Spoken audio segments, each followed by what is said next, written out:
purport. The Supreme Lord is described as Mahat Pada, which means that the total material energy known as the Mahat Tattva is lying at his lotus feet. The origin or the total energy of the cosmic manifestation is the Mahat Tattva. From the Mahat Tattva, all the other 24 divisions have sprung, namely the 11 senses, including the mind, the 5 sense objects, the 5 material elements, and then consciousness, intelligence, and false ego. The Supreme Personality of Godhead is the cause of the Mahat Tattva, and therefore, in one sense, because everything is an emanation from the Supreme Lord, there is no difference between the Lord and the cosmic manifestation. But at the same time, the cosmic manifestation is different from the Lord. The word Swarat is very significant here. Swarat means independent. The Supreme Lord is independent, and the individual soul is also independent. Although there is no comparison between the two qualities of independence, the living entity is minutely independent, and the Supreme Lord is fully independent. As the individual soul has a material body made of 5 elements and the senses, the Supreme Independent Lord similarly has the gigantic body of the universe. The individual body is temporary. Similarly, the entire universe, which is considered to be the body of the Supreme Lord, is also temporary, and both the individual and universal bodies are products of the Mahat Tattva. One has to understand the differences with intelligence. Everyone knows that his material body has developed from a spiritual spark, and similarly, the universal body has developed from the supreme spark, Super Soul. As the individual body develops from the individual soul, the gigantic body of the universe develops from the Supreme Soul. Just as the individual soul has consciousness, the Supreme Soul is also conscious. But although there is a similarity between the consciousness of the Supreme Soul and the consciousness of the individual soul, the individual soul's consciousness is limited, whereas the consciousness of the Supreme Soul is unlimited. This is described in the Bhagavad Gita, Kshetragyam chapi mam vidhi. The Super Soul is present in every field of activity, just as the individual soul is present in the individual body. Both of them are conscious. The difference is that the individual soul is conscious of the individual body only, whereas the Super Soul is conscious of the total number of individual bodies. So, in this verse, the Supreme Personality of Godhead, Lord Kapila, is telling his mother Devahuti about how this creation has come about. And here in this verse it is mentioned, from the total energy, the Mahat Tattva, we know the whole Mahat Tattva lies suspended in the material universe at the beginning of creation, which has also come from Mahavishnu, and then the Lord glances over it, and when this Mahat Tattva gets agitated by the 3 modes of material nature, all the different 24 elements emerge from it, and it is these 24 elements that makes up this entire material world, beginning with Bhumi, the 5 gross elements, Bhumi, Rapo, Nala, Vayuhu, and then as mentioned in this verse, the 5 material elements, Bhumi, Rapo, Nala, Vayuhu, the individual consciousness, the 11 senses, we know those 24 elements, and this is how the entire universe has sprung up. And here in this verse, Lord Kapila is saying, in the beginning, from the total energy, Mahatattva, I have manifested the false ego. So false ego is also one of the elements that the Lord has manifested. In the Bhagavad Gita also Krishna says the same thing. Bhumi rapo nalo vayu kham, that is 5. Mana buddhir evacha ahankaraha. Ahankara is the false ego. The 3 subtle elements, one of them is ahankara. And here also he says aham rupas, and Prabhupada translates that as the false ego. So we may wonder, once when I was taking that one, on that verse I was talking, Kam mano buddhirevacha. So somebody asked me a question, that I understand that Krishna has manifested these elements, earth, water, fire, air, ether, and different senses, the 5 gross senses, working senses, sense objects, all these elements I can understand, Krishna's manifestation. But why did Krishna say, I manifested false ego? Krishna could have not manifested false ego. If it is coming from Krishna, why he chose to give us false ego as one of the elements? So why Krishna has manifested false ego is because we must remember that he has manifested this false ego in the material world. In the spiritual world, there is no such false ego. And he has given us all these elements for us to enjoy. Right? We enjoy so many things made up of all these material elements. And we cannot enjoy unless and until there is a false ego inside us. So we wanted to enjoy this material world. So Krishna has given us this false ego. I am everything. I want this. I want to enjoy. Everything is for me. Everyone should respect me. Everyone should treat me as the greatest. And this is coming in because I am in this. So it is this conscious, because only when you think that I am the creator, I am enjoyer, I am the controller, will you be able to enjoy these things.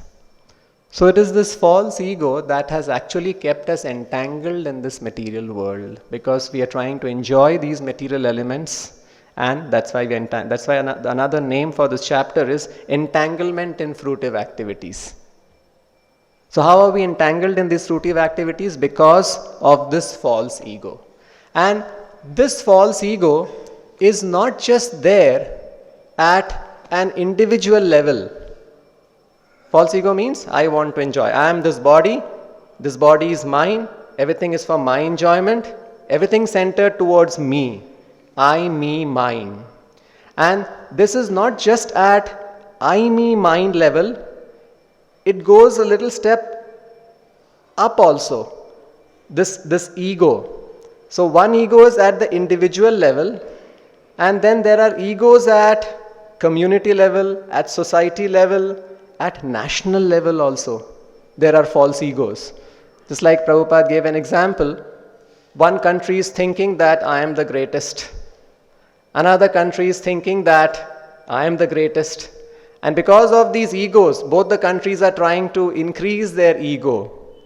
I am the greatest, this should be with me, this power is mine, these resources are mine. And another country adjacent to it is also thinking that I am the greatest country, this is mine. So because of this, because both the nations are increasing their ego, is why there is fight, is why there is war.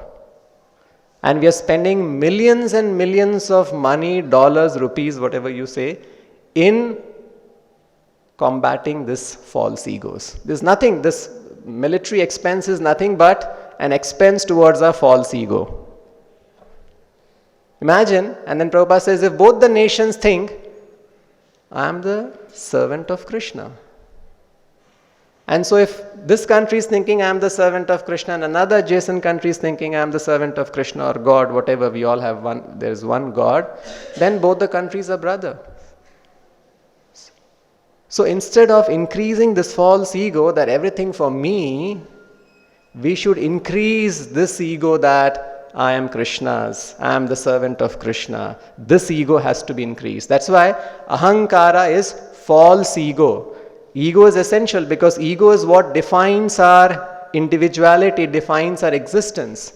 So false ego cannot be abolished. The false ego has to be purified into the real ego, that everything not just for me. We all are individual souls, brothers and sisters of brothers of Krishna, children of Krishna, and everything is for everyone. That is pure ego. So we are all servants of Krishna. When that pure consciousness is developed, then we can live peacefully. Just about a month back, I happened to meet one principal of a national public school. And I was just interacting with the principal, and then a topic came up about how she selects students for her school. And the students are all, they take admission at nursery. They're all very small, 4 years old or 3 years old or something like that. So I asked her, how do you select, at 3 years of age, how do you, judge them that, how good they are for the school? So she was telling me, well, actually, and we all know this, actually at 3 years you really can't, evaluate them and test them. They'll all be scared, they won't talk. So she said, I evaluate the parents. And it is based on the value system that the parents are carrying, will I decide whether this child will be in my school or not. Because I know that no matter what I do, the influence of the parents will be there on the children, and that's what the child will become. Of course, my school will also try to give good values to the children, but the parents' values are very important. So then she said, I'll give you an example. She said, there was this one parent, I asked this question, and she says, this is a standard question I ask every parent.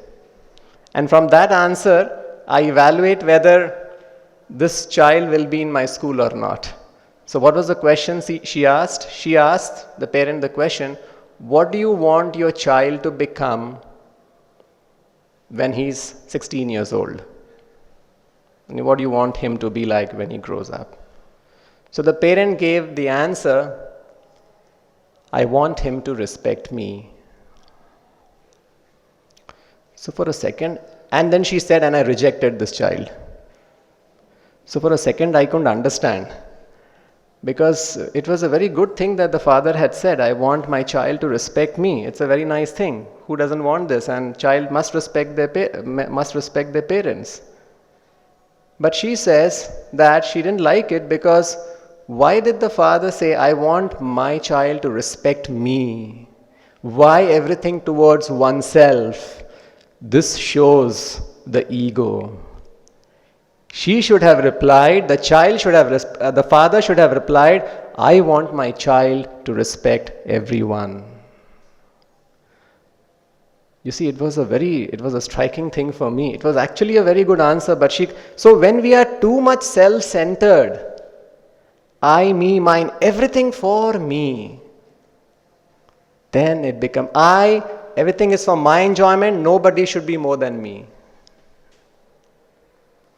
So even for respect, or even for good things, why not the good things for others? Why the good things only for me? So this false ego is what is actually binding us in this material world. We have to give up this ego.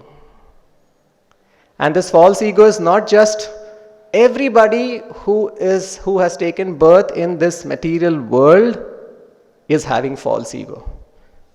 That is why we are here, including great personalities, even in the upper planetary systems, have false ego. In the Srimad Bhagavatam, we know Indra.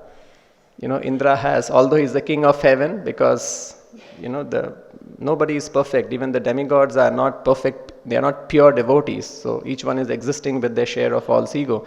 And Indra, we know how once that whole fight between the devatas and the demons and the devatas happened because Indra is so puffed up with his false ego that when Brihaspati, his spiritual master, gave him a garland, he was so puffed up with ego that he took off the garland from, he didn't take the garland, he took the garland and put it on the elephant.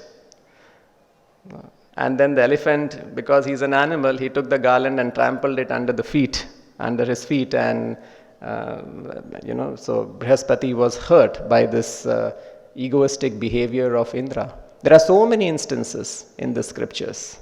There's another instance in the scripture where That is the story between Indra and Prithu.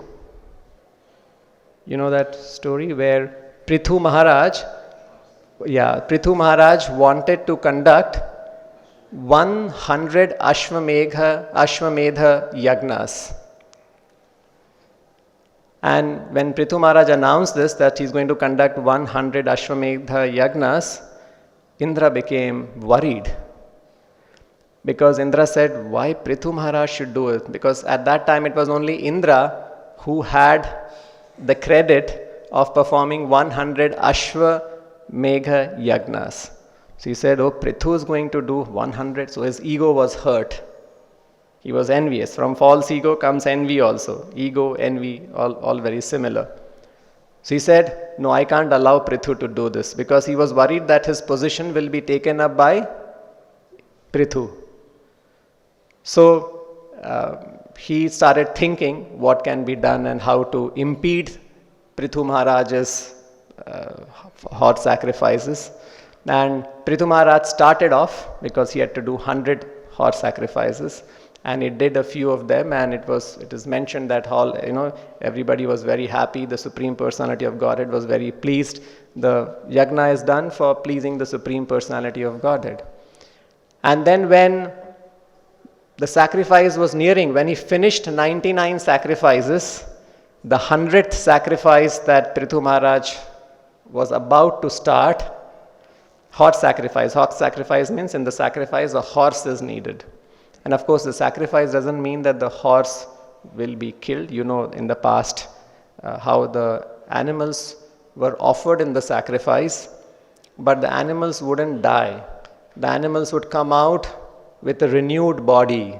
In fact, that was the test for the Brahmanas, a test whether they are correctly chanting the mantras and they are genuine Brahmanas, that when an animal would be sacrificed, that animal would come out live with a renewed body. So that is how these horse sacrifices, or any sacrifices for that matter, would be performed. So just before this sacrifice was about to be performed, the 100th one, the horse was tied near the sacrificial arena. What did Indra do? He came in a disguised form and he stole away the horse. Just imagine, he couldn't stand this envy, this ego. The ego was so much, he couldn't stand that. Why Prithu Maharaj? That's why Srimad Bhagavatam, it is said Srimad Bhagavatam is meant for people who are completely freed from envy. Parama nirmatsaranam satam. And by reading Bhagavatam, we can actually become freed of all envy, freed of all ego. Because unless and until we are freed from these things, we cannot get liberation from this material world. So he stole away the horse, and then it is mentioned, some nice descriptions are there in the Bhagavatam, how he disguised himself.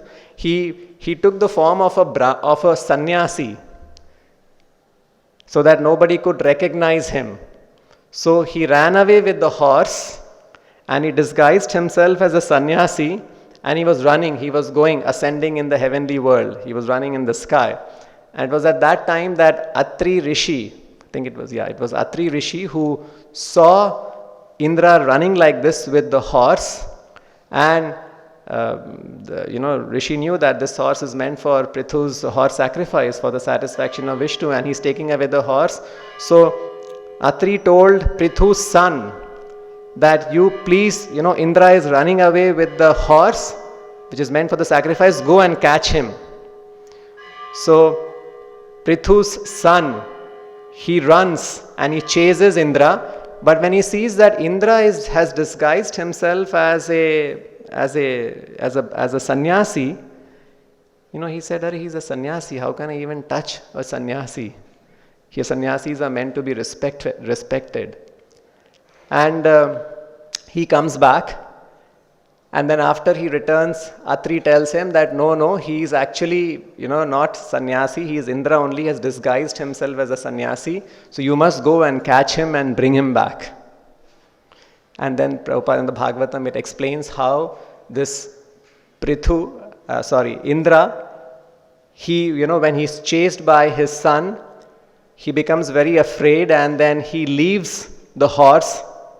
But again and again he comes to the sacrificial arena and he's determined to take away the horse of Prithu Maharaj. He's determined to stop the sacrifice of Prithu. That much is his, why Prithu should enjoy. That was his ego. And then finally the Brahmanas, because this was repeatedly happening, Prithu himself goes, and when Prithu is going and he says he's going to just kill Indra. But then all the Brahmanas who were engaged in the sacrifice there, the Brahmanas also became very upset, because the Brahmanas, the horse was meant for them to offer it into the fire and Indra had stolen it. So Brahmana told Prithu Maharaj, don't worry, we will fix this. So we are going to chant mantras, and by the power of that mantra, we are going to call Indra. Indra will be forced to come. That was the potency during those days. You see, the Brahmanas had the power to chant a mantra by which Indra would be forced to appear. So he said, we will force Indra to appear, and that oblation, we will offer it into the fire. So Indra will be finished. So they chanted the mantra, which was for Indra, and they were about to offer it into the fire to finish Indra, that Brahma comes in. Look at what is happening because of that false ego. Brahma has come in, Prithu is involved, Indra, all great personalities are there. But why? All because the heart is full of ego, the heart is full of envy. And then the story goes further where Brahma says that no, you should not be doing this. Indra is both Prithu was an incarnation of Krishna and Indra is also, in one way representing Krishna. So both are great personalities, and then Brahma comes and says that no, you should not be doing it. This is meant for, there's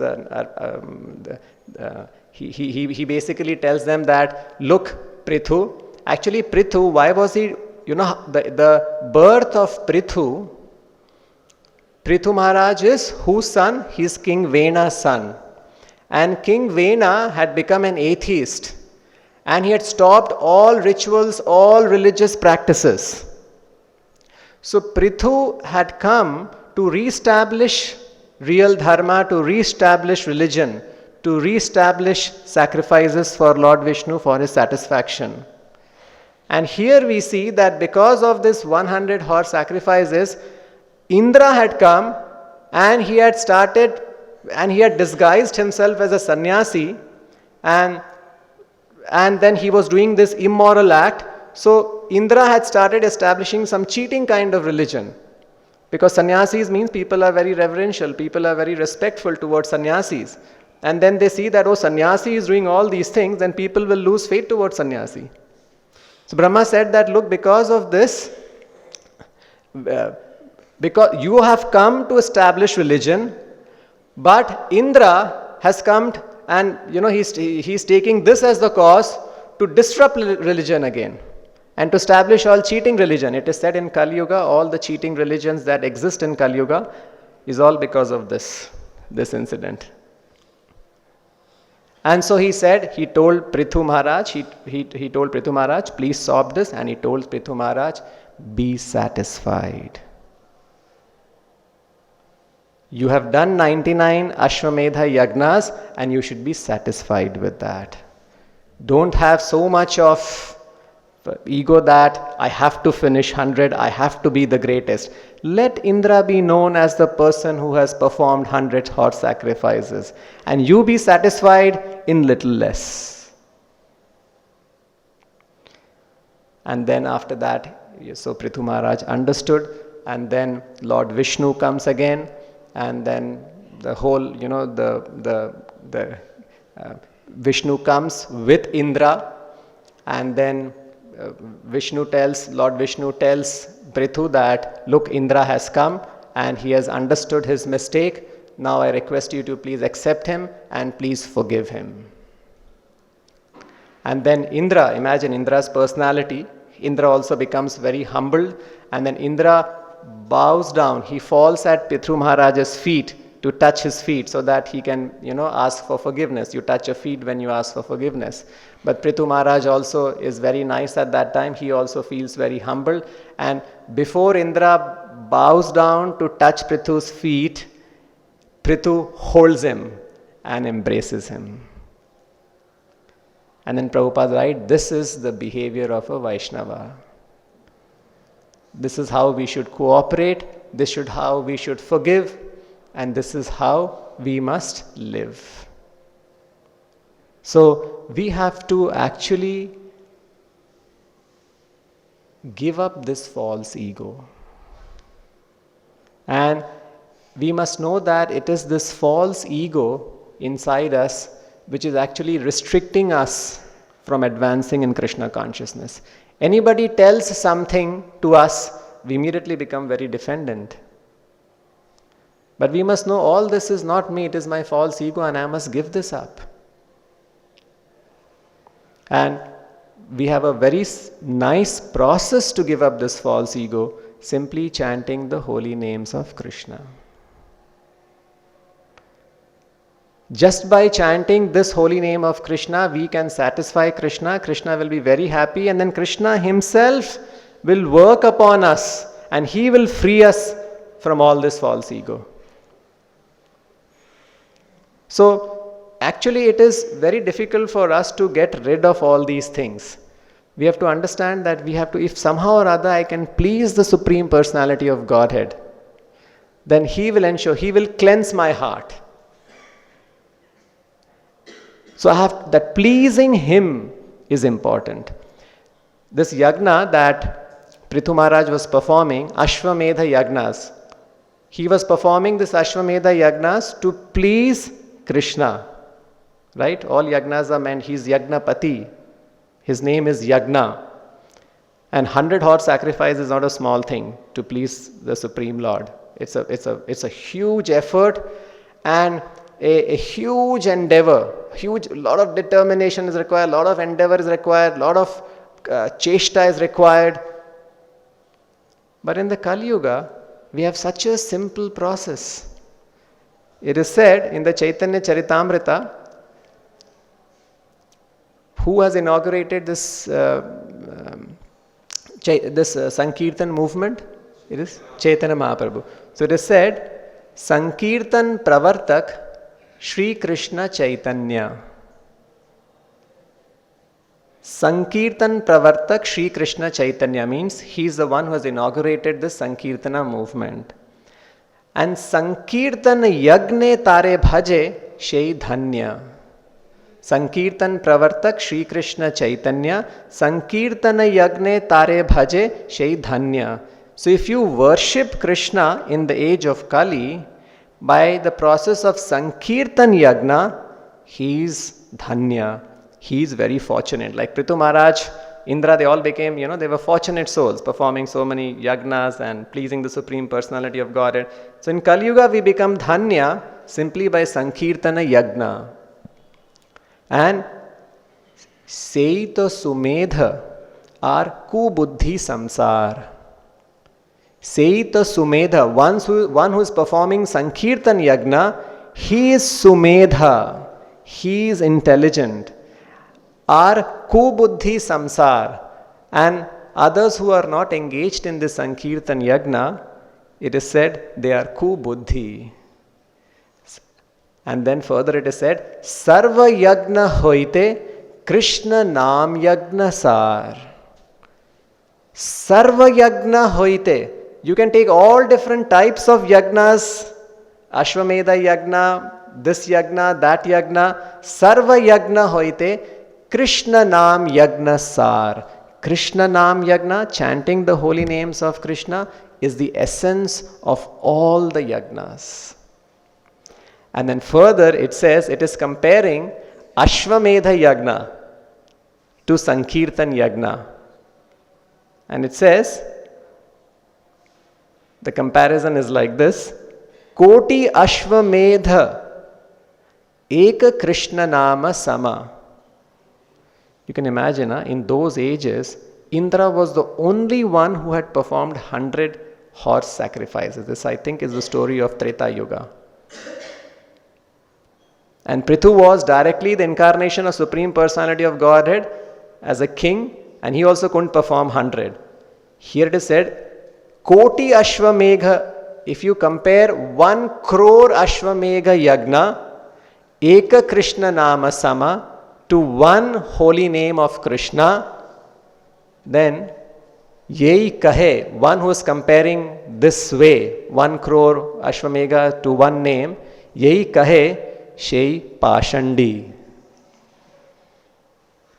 Shei Pashandi and Dande Tara Yama.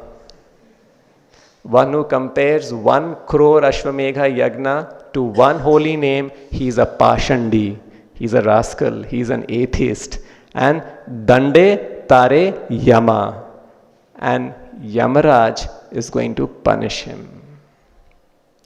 So just imagine how fortunate we are to have this simple process of cleansing our heart, of getting freed from all the false ego, getting free from envy, getting freed from whatever contamination is there in us. That's why Chaitanya Mahaprabhu said that Iha hoite sarva siddhi hoibe tomar. Iha hoite. If you achieve perfection in chanting the holy names of Krishna, sarva siddhi hoibe tomar. All kinds of perfection you will get. Heart will be completely cleansed. You will become completely purified. Whatever you want, you will get it. So this is the goal of life.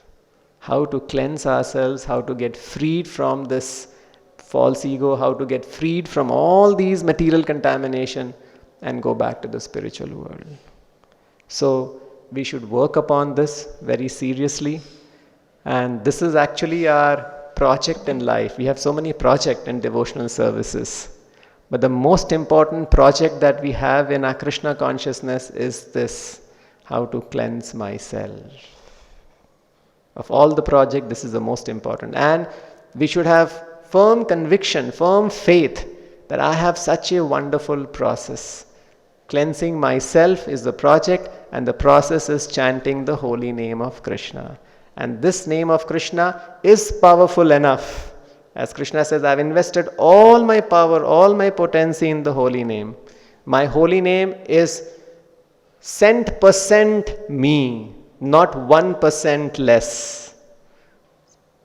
Prabhupada says this, and holy name is cent percent Krishna. So imagine it, just like Krishna is there with you, right next to you. So it is a simple process, but we have to seriously pursue it. And if you are seriously pursuing it, means chanting attentively, hearing attentively, bringing our minds back into when the chanting is going on.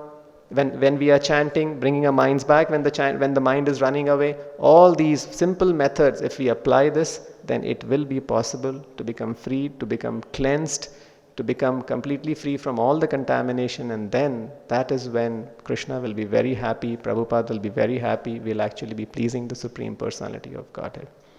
So these are some of the things mentioned here, and in the next verse we will see again in the next class. Hare Krishna. Srila Prabhupada ki, Grantra Srimad Bhagavatam ki, Nitai Gaur Premanand.